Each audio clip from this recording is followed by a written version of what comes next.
পরিবর্তনের পরিবেশ সৃষ্টি করে নির্বাচন দেওয়ার জন্য আহ্বান জানাইছি। আমরা তত্ত্বাবধায়ক সরকার ছাড়া আরও রাষ্ট্রের মধ্যে একটা শুদ্ধি অভিযান চালানো, ঘুষ দুর্নীতি এগুলি ব্যাপক হারে বৃদ্ধি পেয়েছে, সেইগুলিকে বন্ধ করার জন্য আমরা দাবি জানাইছি। পাচারকৃত অর্থ ফিরিয়ে আনার জন্য সরকারের কাছে দাবি জানিয়েছি এবং বিডিআর হেফাজত এবং বৈষম্য বিরোধী আন্দোলনে যারা নাকি নিহত হয়েছে এই হত্যাকাণ্ডের বিচার করার জন্য সরকারের কাছে আমরা দাবি জানিয়েছি। আর আওয়ামী সরকারের আমলে যে সকল মিথ্যা মামলা হয়েছে সেই সকল মিথ্যা মামলাগুলি প্রত্যাহার করার জন্য আমরা দাবি জানিয়েছি। ঘুষ দুর্নীতি চাঁদাবাজি এগুলি বন্ধ করার জন্য দাবি জানিয়েছি। দ্রব্যমূল্য কমানোর জন্য আমরা সরকারের কাছে দাবি জানাচ্ছি।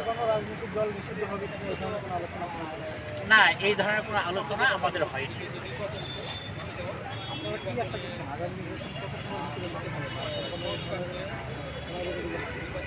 এটা আরও কয়েকটা দিন যাওয়ার পরে আমরা এই বিষয়ে চূড়ান্তভাবে করব। আমরা তো চাচ্ছি একটা সংস্কার হোক, কারণ দলীয় সরকার আসার পরে এই সংস্কারটা হবে না।